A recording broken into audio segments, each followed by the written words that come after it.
should not be tolerated by this House or any other governmental agency. I thank you. Very well. Senator Boni Khalwale, Majority. Thank you, Mr. Speaker. Mr. Speaker, before I comment on the statement by Esther, allow me, Mr. Speaker, with due respect and tremendously so, to congratulate the High Court for lifting the conservatory orders that had made it difficult for us to enjoy our resolution of having impeached the former Deputy President. And Mr. Speaker, that small interference is the arrogance and impunity of leaders from big tribes, Kikuyus, Kalenjins, Luos, and Luyas. We want people from small communities to have equal access to leadership in this country. Mr. Speaker, Senator Mbone, you are out of order. Mr. Speaker, sir, you are out of order. You cannot use the floor of the House to do things that you are not handling now. We are making comments on the statements, and you are completely out of order. Mr. Speaker, sir, Senator Okoiti Omtata. My 2 minutes are not over.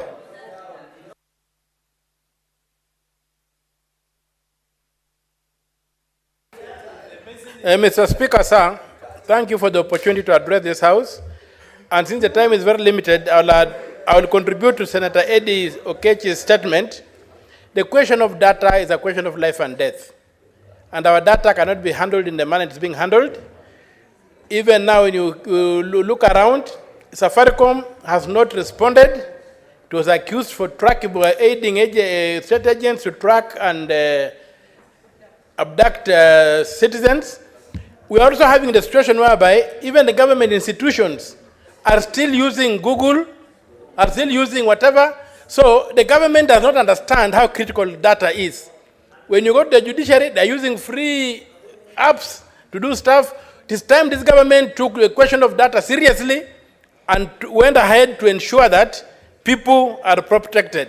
We have also seen that they want us to register our mobile devices with the Kenya Revenue Authority. Using which mechanism? Why should the government snoop and spy on us? We cannot allow it. And Safaricom must come out and must be brought to this House to account for its activities. We are not negotiating.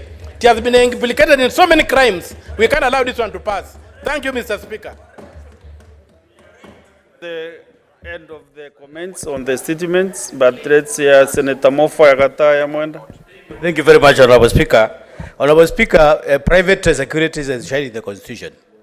No, Honorable Speaker, data protection is something that has been captured very well in our Constitution today. And I don't know what is out of order, Honorable Eddie. What is it out of order? What is your point of order, Senator Andy? Okay. Mr. Speaker, I'm rising under standing order number 1.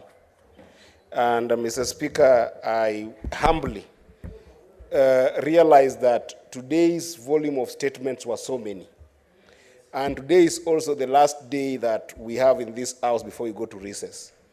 And I've listened carefully since I came to this House that the kind of statements that have found their way into this House are addressing very critical issues, Mr. Speaker.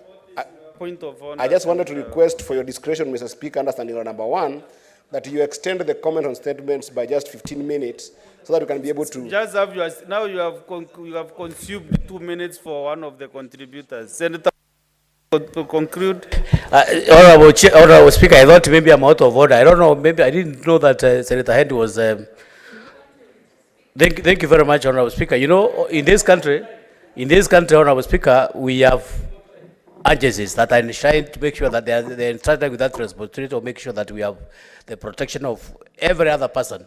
So, Honorable Speaker, I would call upon all the agencies, including the police, including the criminal investigations, including the Safaricom itself, to make sure that one's privacy is protected. And Honorable Speaker, to wind up, and I want to quote one of my very previous speakers, Honorable Khalwale, who has just congratulated the High Court for breaching the Conservatory orders. And I captured one of ours saying that the Raka is a small community, but we are Kenyans as well. Senator Ososi Godfrey. Thank you, Mr. Speaker. Mr. Speaker, allow me to comment on the statement by Senator Eddie Okech on the issue of